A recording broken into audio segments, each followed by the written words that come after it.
quiero hablar contigo, bomba.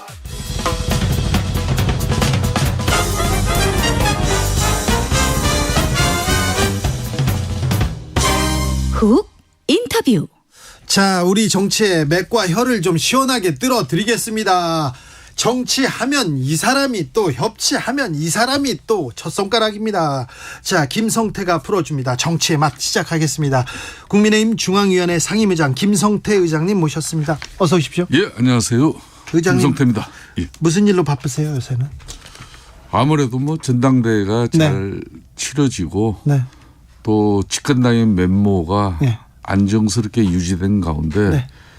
윤석열 대통령이 노동연금 교육계획에서 지금 노동계획을 가장 우선시 두고 네. 국정과제에 가장 우선으로 지금 자리매김됐어요. 네. 아무래도 또 나도 사회적 이슈 특히 노동 문제에 네. 대해서는 뭐 관심도 많고 관심도 많고요. 노동운동가 출신으로 지금 노동 정책을 지금 이렇게 또 쳐다보고 있는데 예. 저 윤 대통령이 노조와 이렇게 좀 노조를 적대시하고 노조하고 싸우는 것처럼 보이는 거, 이거는 좀 불만입니다. 그래서 이 부분 가지고 요즘 뭐 많은 당정 간에도 이야기하고 예. 뭐 경제단체들과도 이야기를 하고 예. 저 같은 경우는 어제도 이제 노조위원장들 네. 한 10명 정도 가까이 뭐 저녁하면서 소주도 한잔 하면서 네. 많은 대화를 나눴어요. 그러니까 이제 산업 현장에 특히 건설 노조들 같이 네. 건설 현장에서 과거의 갈래 간행 뭐 이런 정도 수준이면은 뭐 그런 걸 가지고 대통령이 굳이 나서 가지고 문제 제기를 한다면 그건 문제가 있는데 네. 너무 지금 심한 그런 잘못된 이 노동운동의 행식이 예. 건설 현장이라든지 산업 현장에서 좀 잘못 뿌리 내리고 있는 부분은 이건 이참에 바로 잡으면서 네. 되려 합리적이고 건전한 노동운동은 더 육성하고 보장될 수 있는 그런 방향으로 가는 게 바람직하다는 게 윤석열 대통령의 인식인 것 같아요. 아무튼 노조를 적대시하고 노조하고 싸우는 것처럼 전쟁하는 것처럼 그런 그 모습은 좀 지양하도록 국민들이 좀 불안합니다. 그렇습니다. 이 너무 뭐 친기업적인 뭐 그런 행보로서 네. 반대적으로 반노동적인 어떤 인식을 가지고 국정을 운영을 한다면 그건 문제이겠지만은 뭐 윤석열 대통령의 행보는 지난 작년에 대선 기간 이전에 후보자 시설도 그렇고 네. 또 대통령 당선이 된 이후에도 경제 5단체 방문보다 노동단체 방문을 우선시했어요. 아, 그래요? 그렇기 때문에 반노동 입장의 어떤 그런 대통령으로서의 지금 인식과 사고로서 노동계획을 주창하는 것은 아닙니다. 네. 하나만 더 물어볼게요. 예. 김병준 전 고문이요. 예.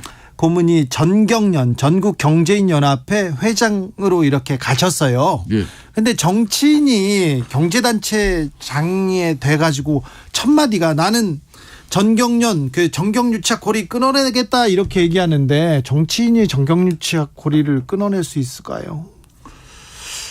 김병준 이제 정경련 이제 직무대행께서는 네, 회장이죠. 제가 원내대표 시절에 우리 당이 위기에 빠졌을 때 네, 비상대책위원장으로 영입하신 분이죠. 네네. 뭐 그 이전까지는 정치를 하지 않았지 않습니까? 네. 그죠? 노무현 대통령 당시에 정책실장을 했죠. 했고, 네. 그래 비대위원장 하면서 이제 본인이 이제 정치의 일선에 이제 뛰어들었습니다. 그 뒤에 뭐 지역구 출마도 하시고 뭐 여러 가지 정치의 행보가 있었지만은 뭐 이렇게 순탄하지는 않았고, 네.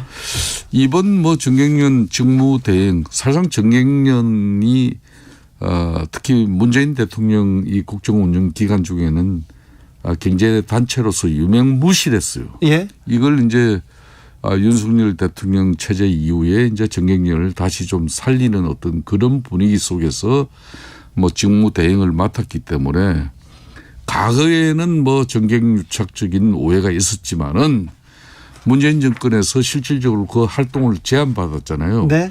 이제 그렇기 때문에 한 4년 정도 자성의 성찰에 이 단체는 시간을 가졌다. 네. 그렇기 때문에 그걸 바탕으로 앞으로 어떠한 정치적 유혹이나 정경 유착적인 어떤 그런 경제 활동으로 단체로서 행위는 없을 것이다. 네. 없을 것이다. 이걸 뭐 이야기하는 거죠. 알겠습니다. 과거에 정경련이 잘못했어요.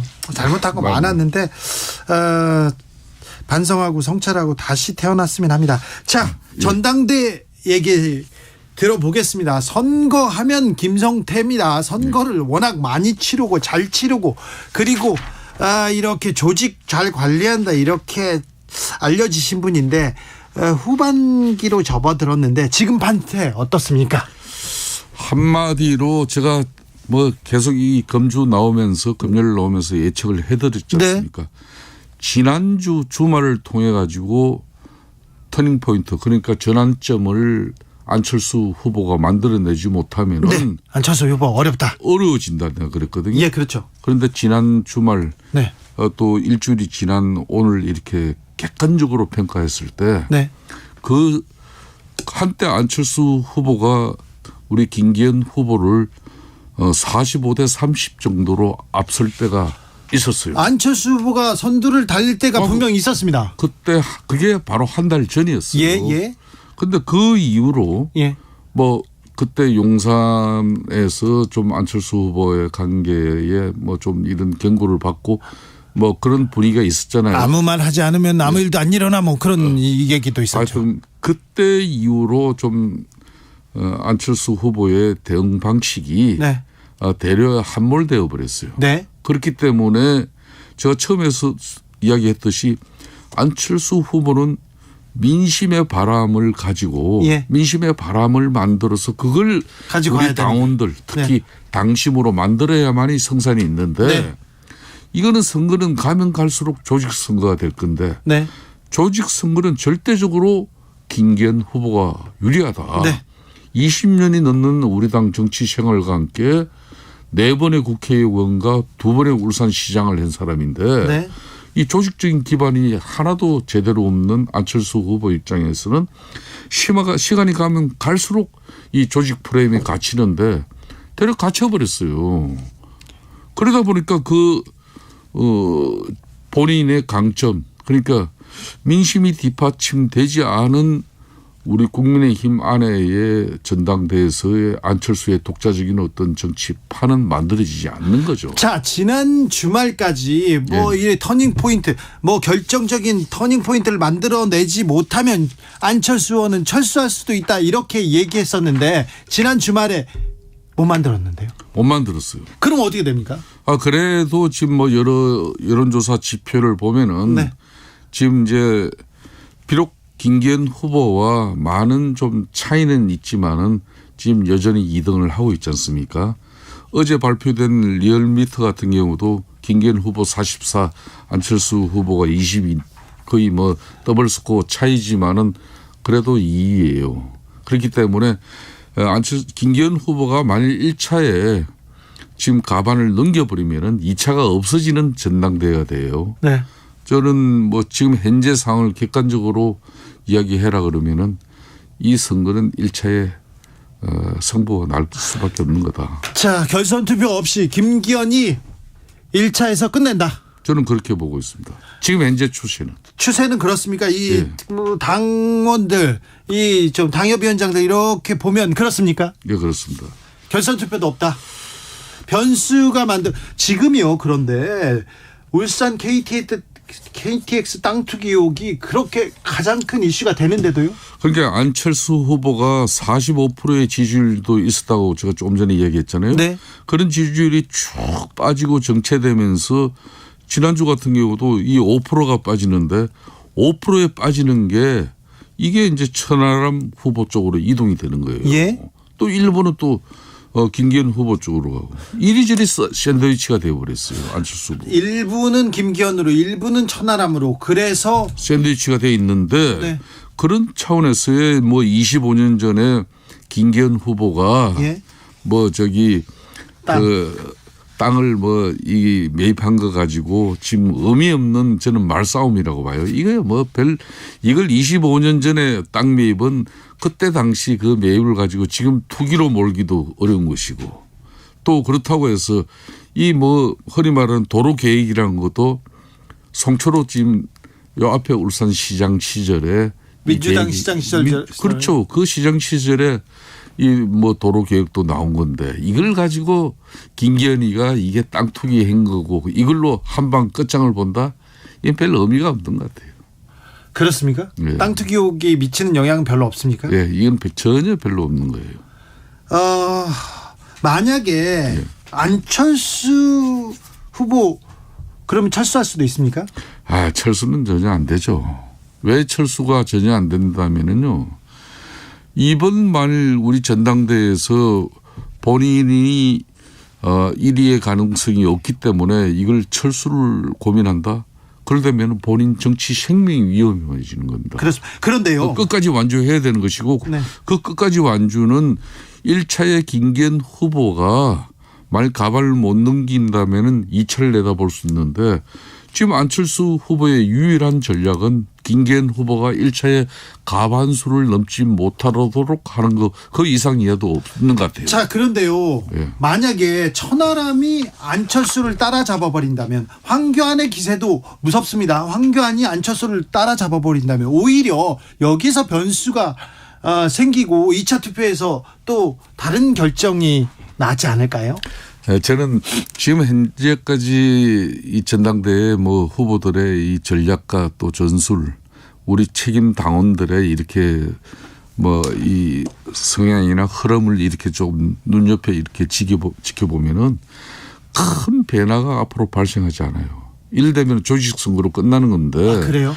그럼 253개 지역구의 이 책임 당원들이 뭐 현재 그 변화를 추동해낼 수 있는 그런 후보들의 지금 역량과 능력도 안 보이는 것 같고. 그런데요. 합종연행이라는 게 있지 않습니까? 만약에 안철수가 빠지면 그 안철수 표가 천하람으로 가지 않을까요? 그러니까 이 합종연행이라는 것도 흔히 말하는 2차 때 이루어지는 거예요. 그러니까요. 예? 네. 그러니까 뭐 결선에 오르지 못한 이 후보들을 네.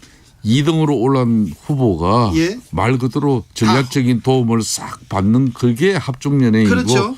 뭐 그게 이제 변수인데 김기현 후보가 지금 현재 추세면은 거의 1차에서 가반수를 만일 이뤄내지 못하더라도 근소하게 못하기 때문에 이러면 뒤집지를 못해요. 그렇습니까? 예. 지금 이 판은 뻔한 끝났어요? 거예요. 뻔한 거예요. 대사는 끝났습니까? 제가 보기에는 그렇습니다. 자, 김성태가 이기는 판은 끝났다. 김기현으로 1차에서 끝난다. 1차에서 끝나지 않더라도 거의 과반에 근접해서 2차에서도 변수는 없을 것이다. 그런데 주 기자 여기서 한 말씀만 더 보태는데 네. 이번 주가 진짜 마지막이에요. 이번 주 마지막이에요. 이게 마지막. 이번 주말까지. 지금 현재 이미 김기현 후보는 안철수 후보 현재 2등하는 후보와도 이미 이거는 리얼미터 같은 경우는 전국적인 조사 내용이고 중앙선관위에 신고하고 허용된 이 내용을 발표하고 있는데 이걸 네. 정확하게 분석해 보면은 지금 더블 스코어가 나고 있어요. 그렇죠. 이 추세면은 결국 1차에 끝나는데 네. 이번 주 주말에 이 후보들이 뭔가 김기현을 울산 땅 투기로 의혹으로 지금 현재 이 분위기 가지고는 이게 못 뒤집어요. 다른 거 새로운 게 있거나 안 그러면 우리 당을 핵심시키고 변화시킬 진짜 제대로 된 한방이 나와야 된다는 거죠. 그렇습니까? 예, 아무튼 땅으로는 이거 25년 전에 뭐 그런 내용 가지고 이게 먹히지가 않아요. 알겠습니다. 자, 지금 정치에서 가장 큰 뉴스는 뭐 당권 경쟁을 하고 있는 국민의힘 전당대회 그리고 이재명 대표 체포 동의안 얘기인데 예. 국회 본회의 보고됐는데 예. 부결될 가능성이 많습니다. 표결 어떻게 전망하세요? 제가 경험한 저도 뭐 이 검찰에서 이 체포 동의안이 국회에 넘어오면은 이게 이제 원내 전략으로 가지고 예. 이미 민주당 입장에서는 의원총회 몇 차례 개최했고 예. 사실상 뭐 이 자율투표 방식으로 자율 입장에 맡겼지만은 민주당의 당론은 이거는 부결입니다. 네. 민주당이 169석을 가지고 과반 훨씬 이상을 가지고 네. 더군다나 이제 이재명 당대표가 흔히 말하는 비명계 의원들을 한 사람 한 사람 다 만났잖아요. 그럼 만나면 뭐라 그러겠습니까? 의원님은 우리 당의 절대적인 중요한 자산입니다. 내년에 또 큰 역할을 해 주십시오. 내년이 뭐예요? 내년이 총선이 있는 해입니다. 네. 그런데 거기다 대고 누가 뭐 이재명 대표 뭐 그냥 부결표 이렇게 체포동의안 찬성 던져가지고 뭐 그럴 의원들 몇 명 있어요. 제가 볼 때는 몇 명 없어요. 의장님, 그런데 국민의힘 입장에서도 부결이 낫지요. 방탄한다고 계속 공격할 수 있으니까. 그렇게 정치 공학적으로 네. 이걸 계산하면은 정치가 천박해지고 네. 추해지는 거예요. 저는 지금 현재 민주당이 자가당착에 지금 빠져 있어요. 자가당착이라뇨? 그렇습니다. 이게 어떻게 보면은 이재명 대표가 더욱더 시간이 가면 사면 초과에 몰릴 수가 있어요. 더욱더요? 예, 그렇습니다. 네. 앞으로 어떻게 되는 겁니까? 지금 현재 민주당 입장에서는 이걸 쪼개기 영장 청구가 앞으로 민주당을 더 힘들게 할 것이다. 예. 이게 이제 정치 탄압이고 정치 보복이다. 그렇게 얘기하겠죠. 이렇게 몰고 나가겠지만은 네. 참 미안하지만은 지금 이재명 당대표에 관련한 이 검찰 수사는 시발점이 문재인 정권에서 다 이루어진 거예요. 그러니까 윤석열 대통령 되고 나서 새롭게 기획 인지 수사가 벌어진 건이 하나도 없는 거예요. 대장동 그렇죠. 백현동 그렇죠. FC 변호사 뭐 대납의혹도 그런 거죠. FC 의혹도 2018년도 저 원내대표 할 때 이게 시작돼 가지고 그때는 무혐의했다가 이번에 윤석열 정부 되니까 문재인 정권 때 1차 경찰에서 무혐의했다가 그걸 다시 이제 추가로 윤석열 정부에서 이제 검찰에서 이걸 계속 지고 수사는 했죠. 네. 다만 이런 결과를 구체화시키지 못한 것이죠. 네. 그렇기 때문에 민주당 입장에서는 이 쪼개기 영장 청구 이거는 의원들 입장에서 당황스럽다. 이 당황을 넘어서 계력을 넘어서 애물단지로 전략하는 그런 단계로 갈 것입니다. 그렇기 때문에 이런 우려는 이제 특히 수도권 의원 입장에서는 이렇게 해서 내년 총선 어떻게 치르냐. 그런 얘기가 나온다. 그러면 이게 이제 손절 이제 이야기가 나올 수밖에 없는 거예요. 민주당은 그렇습니다. 이게 이제 왜 그런가 하면은 지금은 특히 이제 조국 당시 전 장관이 법무부 장관을 할 시절에 네. 검찰 수사 내용을 실시간으로 이렇게 언론을 통해서 그렇죠. 중계했죠. 중계하는 생방송 중계 이걸 피사실 공표를 없애버렸잖아요. 네. 그렇기 때문에 이제 검사들이 수사한 내용이 과거처럼 이렇게 막 흘러나오지가 못해요. 그런데 이제 앞으로 흘러나오긴 했죠. 이제 영장 실질 심사를 받지 않고 국회 체포 동의안 영장 청구가 되지만은 네. 이건 부결될 것은 뻔하고 네. 그럼 기소는 이루어질 거예요. 기소할 거죠. 기소되고 나면 뭐가 됩니까? 내용들이 나오죠. 이제 재판이 이루어집니다. 예. 그러면 한 달 보름 내지 두 달에 한 번 정도는 이제 재판이 이루어지는데 이 법정에는 기자들이 다 이제 들어갑니다. 네. 그러면 그 검찰 수사 내용들뿐만 아니라 이 공소 유지 과정에서 이 공소장에 그동안 전혀 알지 못한 내용들이 다 쏟아져 나옵니다. 그러면 앞으로 어떻게 되겠어요? 이미 많이 나온 것 같은데요. 아니, 더 나와요? 제가 볼 때는 절대 이거 아닐 거예요. 자, 그러면요.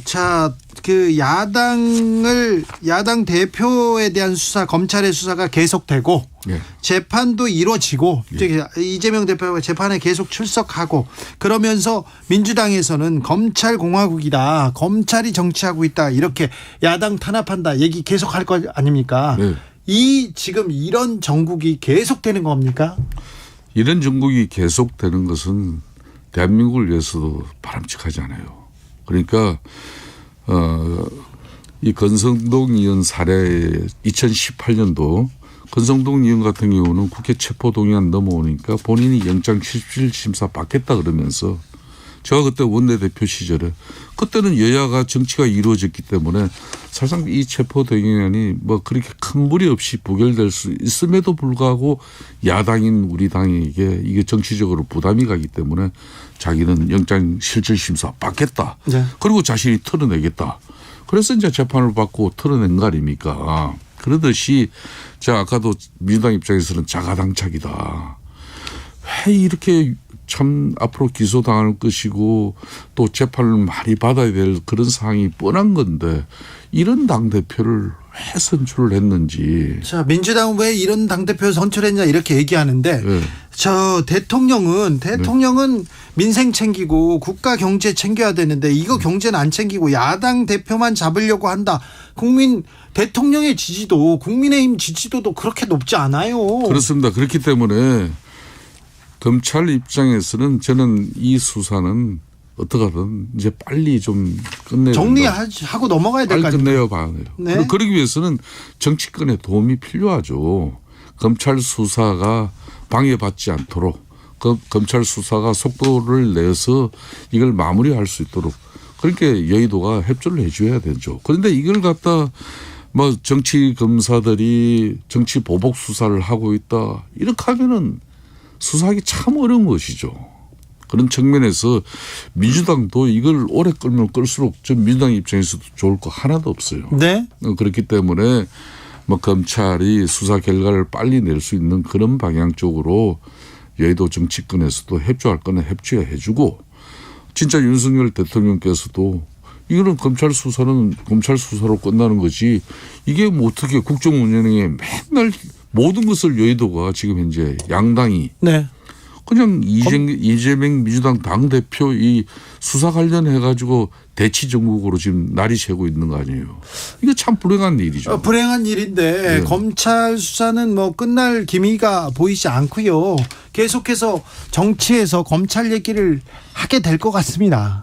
그러니까 이제 민주당 입장에서도 그러면 이재명 대표가 작년 대선에서 대통령이 당선되면은 이런 수사는 없었을 것이다. 이런 이야기를 하는데 네. 그게 대단히 잘못된 생각 아닙니까? 어떻게 대통령 한 사람 자기 당에서 당선되면은 이런 범죄 사실이 다 그냥 검사들 검찰의 캐비넷에 다 들어가지고 4년 5년 또 이제 그렇게 해서 끝나버릴 것이고 또 그 다음 정권에서 그럼 정치 보복이라 그럴 것이고 이런 건 맞지 않는 거죠. 그러니까 원칙적으로 해서는 지난 문재인 정권에서 이런 내용들은 검찰이 제대로 된 수사가 되어서 이미 정리되어져야 될 내용을 왜 지금까지 이게 끌고 오는 겁니까? 이게 안 맞잖아요. 앞으로 이래서는 안 되는 겁니다. 알겠습니다. 한때 안철수 후보가 1위를 달리던 때가 있었다. 조사 개요 말씀드립니다. 쿠키뉴스 의뢰로 한길리서치가 지난 4일에서 6일 조사했습니다. 그때는 안철수 후보가 29.7%로 1위였고요. 김기현 후보는 17.7%였어요. 그런데 21일부터 22일까지 리얼미터가 미디어 트리뷴 의뢰로 지지율 조사를 했는데 김기현 44, 안철수 22.6, 천하람 15.6, 황교안 14.6%였습니다. 김성태 의장께서는 결선 투표 없이 1차에서 끝난다 이렇게 얘기하셨는데 지켜보자고요. 자세한 사항은 중앙선거 여론조사심의위원회 홈페이지 참조하시면 됩니다. 지금까지 정치의 맛이었습니다. 김성태 상임의장과 함께했습니다. 감사합니다. 예, 감사합니다. 정치 피로